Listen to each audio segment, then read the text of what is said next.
강원도의 한 작은 마을에는 오래된 전설이 전해져 내려오고 있었습니다. 그 전설의 주인공은 바로 부서진 거울이었죠. 마을 중앙에 위치한 폐가에는 아무도 근처에 가고 싶어 하지 않는 오래된 저택이 있었습니다. 그 집에서는 예전부터 사고가 끊이질 않았고, 그래서 사람들은 그 집을 저주받은 집이라 부르곤 했습니다. 그 집은 1920년대 한 부유한 상인이 지었다고 합니다. 그는 당시 최신 기술과 인테리어로 집을 장식했는데, 그 중에서도 가장 자랑스러워했던 것은 거실에 있던 커다란 전신 거울이었습니다. 그러나 어느 날 밤, 상인의 딸이 그 거울 앞에서 괴괴한 표정으로 울부짖다 변을 당했다는 소문이 돌기 시작했습니다.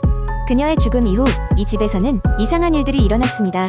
그중 가장 유명한 사건은 가족 중 누군가가 그 거울을 들여다볼 때면 반드시 불운이나 죽음이 뒤따른다는 것이었습니다. 이 저주에 대한 이야기는 세월이 흐르며 사람들의 기억 속에서 잊혀져 갔지만 이따금씩 다시 떠오르곤 했습니다. 21세기 어느 날 그 마을을 찾은 한 도시의 탐험가 그룹은 이 저주받은 집을 조사하기로 했습니다.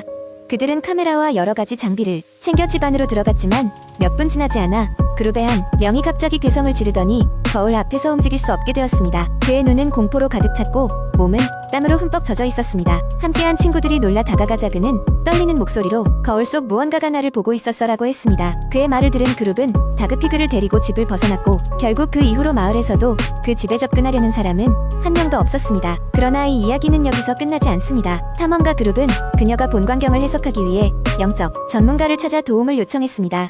그 전문가는 과거 이 저택의 역사를 조사했고, 오래된 신문 기사에서 한 가지 힌트를 찾았습니다. 그 거울은 단순한 장식품이 아니라 지역의 한 무당이 상인에게 건네준 매우 특별한 물건이었던 것입니다. 거울은 저주를 담아두는 용도로 만들어졌고, 오직 특정한 방법으로만 그 저주를 해체할 수 있다고 전해졌습니다. 전문가는 그룹에게 한 가지 제안을 했습니다. 이 저주를 풀기 위해서 집에 다시 들어가 의식을 거행해야 합니다. 위험 부담이 크지만 성공하면 더 이상이 저주에 시달리는 사람은 없을 것입니다. 탐험가들은 고심 끝에 제안을 받아들였고 다시 한번 저택에 들어가기로 결심했습니다. 이번에는 전문가와 함께 안전하게 의식을 지행할 준비를 하고 저택을 방문했습니다. 그날 밤 평소와 달리 저택의 모든 문과 창문은 거세게 흔들리며 강한 바람이 불어왔고 온 집안은 이상한 울림에 휩싸였습니다. 전문가의 지도 아래 집단은 거울 앞에 더 의식을 시작했습니다. 어둠 속에서 긴장감이 감돌았고 그 누구도 먼지 날리는 소리 외에는 들을 수 없었습니다. 의식이 끝나고 난 뒤 모두가 두려움에 떨며 거울을 바라봤지만 이제 그 속에는 아무것도 비춰지지 않았습니다. 전문가가 전한 대로 저주는 푼 것이었죠. 이후로 그 집에서 무슨 일이 일어난다는 소식은 들리지 않았고 마을 사람들도 다시 그 곳을 지나갈 때 겁에 질리지 않게 되었습니다. 그러나 지금까지도 그 걸어가는 사람들 사이에 후일담이 이어집니다. 늦은 밤 집 근처를 지날 때면 누군가가 거울 속에서 자신을 뚫어지게 쳐다보는 느낌을 받는다고 말입니다. 이 이야기는 마을을 넘어 인터넷으로 퍼져나갔고 사람들은 다시금 그 전설을 두려워하기 시작했습니다. 이것이 바로 부서진 거울의 저주입니다. 사람들은 그 집을 두려워하고 점차 그곳은 다시 사람의 발길이 끊긴 유령의 집처럼 남게 되었습니다. 그리고 지금도 그 마을을 지나가는 사람들은 저택을 본 순간 자신도 모르게 문을 잠그고 거리를 두었습니다. 혹시 모를 저주가 다시 깨어나지 않도록 말이죠. 두 번째 이야기, 어느 작은 산골 마을에서 시작된 이야기입니다. 이 마을은 외딴 곳에 위치해 있어 사람의 발길이 많이 닿지 않는 조용한 장소였습니다. 마을 사람들은 대부분 농사를 지으며 평화롭게 살고 있었습니다. 그러나 이곳에는 오래된 전설이 있었는데 마을 뒷산에 있는 고목나무에 얽힌 이야기였습니다. 고목나무는 수백 년 이상 그 자리를 지켰으며 마을 사람들은 나무에 접근하는 것을 꺼렸습니다. 나무 근처에서는 이상한 소리가 들리고 나무를 손으로 만진 사람들은 며칠 내로 병에 걸리거나 불행한 사고를 당했기 때문입니다. 그래서 마을 사람들은 이 나무를 두려워했고 고목 주변에 가지 않는 것이 불문율처럼 되어 있었습니다. 그런데 어느 날 도시에서 이 마을로 이사 온 한 소년이 있었습니다. 그의 이름은 민수였으며 그는 도시에 살다가 과도한 학업 스트레스로 인해 부모님과 함께 이곳으로 오게 되었습니다. 민수는 처음 이 마을에 오게 되었을 때 지루함을 느꼈습니다. 도시의 번잡함과는 달리할 일이 별로 없었기 때문입니다. 그러던 중 마을 주민들이 고목나무에 대해 이야기하는 것을 듣게 되었습니다. 민수는 호기심이 많았기에 그 나무가 실제로 어떤 나무인지 보고 싶어졌습니다. 그래서 어느 날 오후 그는 몰래 고목나무를 보러 뒷산으로 향했습니다. 고목나무는 생각보다 훨씬 거대했습니다. 그 주위는 기묘한 정적에 휩싸여 있었고 나무 자체도 무언가 음산한 기운을 뿜어내는 듯했습니다. 하지만 대범한 민수는 나무에 가까이 다가가 그 나무 껍질을 손으로 만져보았습니다. 그 순간 나무는 마치 민수를 기다리고 있었다는 듯이 낮은 소리로 울리는 듯했습니다. 집으로 돌아온 민수는 그날 밤 이상한 꿈을 꾸었습니다. 꿈속에서 그는 고목나무 앞에 다시 서 있었고 나무는 낮은 울음소리를 내며 말을 걸어왔습니다. 내가 원하는 것은 무엇이냐? 라는 질문이었죠. 민수는 꿈에서조차도 당황했습니다. 무엇을 원한다는 것인지 알 수 없었기 때문입니다. 그는 그냥 무서워졌고 꿈에서 깨어난 후에도 그 감정은 여전히 남아있었습니다. 다음날 민수는 그 꿈에 대해 누구에게도 이야기하지 않았습니다. 그러나 며칠이 지나고 그는 꿈에서 들었던 나무의 질문이 계속해서 머릿속을 떠나지 않았습니다. 그리고 이상한 일들이 발생하기 시작했습니다. 마을 주변에서 마을 사람들이 기르는 동물들이 갑자기 사라지거나 병에 걸리는 일이 잦아졌습니다.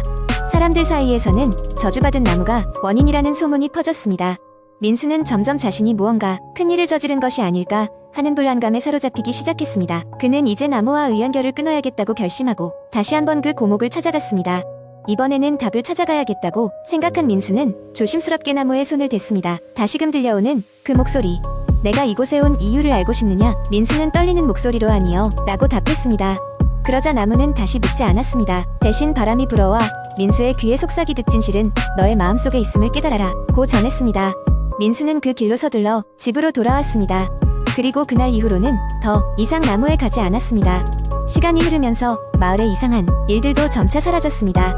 민수는 그 고목나무와의 만남 이후로 많은 것을 배웠고 시간이 지난 뒤에는 그때의 경험을 회상하며 성숙해졌습니다. 결국 민수는 그 마을을 떠나 도시로 돌아갔지만 그 고목나무가 그의 삶에 어떤 의미가 있는지 가끔씩 떠올리곤 했습니다. 나무가 속삭인 그 진실이란 무엇일까요? 그것은 아마도 민수만이 알고 있는 답이었을 것입니다. 이 이야기는 아직까지도 마을 사람들 사이에서 아이들에게 경고로 전해진다고 합니다. 고목나무는 그 자체로 두려운 존재가 아니었다. 두려운 것은 우리의 마음속에 있다. 라는 말과 함께 말입니다. 세 번째 이야기, 몇 해 전 나는 서울 외곽에 있는 작은 동네로 이사했다. 회사가 이쪽으로 이전하면서 자취를 하게 된 것이다. 처음엔 모든 게 익숙하지 않고 혼자 사는 것에 불안함도 있었지만 금세 적응할 수 있었다. 하지만 내가 이사 간 그 건물은 이상한 소문이 돌고 있었다. 주위 사람들은 그곳에 귀신이 출몰한다 는 이유로 기피했다. 이런 소문은 대수롭지 않게 여기는 편이었기에 나는 별 생각 없이 그곳에서 생활을 시작했다. 이사를 하고 일주일쯤 지났을 때였다. 그날은 퇴근이 늦어져 밤 11시가 넘어서야 집에 들어갔다. 문을 열고 들어가자마자 뭔가 이상하다는 느낌이 들었다. 분명히 나가기 전엔 닫혀있던 창문이 살짝 열려 있었다. 바람 때문이겠거니 생각하며 닫고 잠그고는 씻고 잠자리에 들었다. 한밤중 갑자기 느껴지는 시끄러운 소리에 잠이 깼다. 부엌 쪽에서 뭔가 부딪히는 소리가 들렸고 나는 조심스럽게 다가가 확인했다. 하지만 부엌에는 아무것도 없었다. 찝찝한 기분으로 다시 침대로 돌아왔지만 쉽게 잠들 수 없었다. 다음날 직장 동료에게 이 이야기를 했더니 그는 기이한 표정으로 나를 바라보며 그곳에 대한 소문을 다시 언급했다. 그 건물에서 자주 그런 일이 일어난다고 하더라. 전에 살던 사람들도 비슷한 경험을 해서 다들 떠났다고. 처음엔 농담처럼 들렸던 그 소문이 왠지 모르게 신경이 쓰이기 시작했다. 그날 밤도 역시 늦게 퇴근했다. 지친 몸을 이끌고 침대에 누워 금세 잠이 들었다. 그런데 또다시 깨고 말았다. 이번엔 베란다 밖에 더 의미를 알 수 없는 속삭임이 들려왔다. 꿈인가? 라고 생각하며 무시했지만 소리는 점점 더 또렷해졌다. 조심스럽게 베란다로 다가간 이 목소리가 사라졌다. 황망한 마음으로 커튼을 닫고 다시 침대에 누웠지만 무언가 모를 두려움이 몰려와 한잠도 이루지 못했다. 며칠이 지나고 나는 점점 지쳐갔다. 밤마다 반복되는 이상한 소리와 현상 때문에 불면증에 시달렸다. 다시 한번 그 이야기를 동료에게 털어놓자 그는 나에게 건물 근처에 유명한 무속인을 찾아가 보라고 권했다. 믿을 수는 없었지만 호기심에 찾아가 보기로 했다. 무속인은 내 이야기를 듣고는 심각한 표정으로 말했다. 이곳에 머물고 있는 영혼들이 있네. 이들은 억울하게 죽은 넋들이라 떠나지 못하고 이 세상을 떠돈다네. 당신에게 도움을 청하고 있는 거지. 그 논리로는 납득되진 않았지만 나는 결국 무속인의 조언에 따라 작은 의식을 치르고 집에 지내게 되었다. 신기하게도 그 이후로 이상한 소리는 사라졌고 밤엔 다시 평안하게 잠들 수 있었다. 몇 달 후 나는 다른 곳으로 이사하게 되어 그 집을 떠나게 되었다. 마지막 짐을 정리하며 한참을 방안을 둘러보았다. 비록 불쾌했던 기억들도 많았지만 마지막으로는 왠지 아쉬운 마음이 들었다. 그들이 이제는 평안히 쉬기를 진심으로 바라면서 나는 그 집을 떠났다. 그리고 몇 년이 지나 다시 그 동네를 방문할 기회가 생겼을 때 나는 호기심이 생겨 그 집을 다시 찾아갔다. 그곳은 이제 공터가 되어 있었다. 주민들에게 묻자 그 집은 비어있는 동안 방화로 전소되었다는 것이다.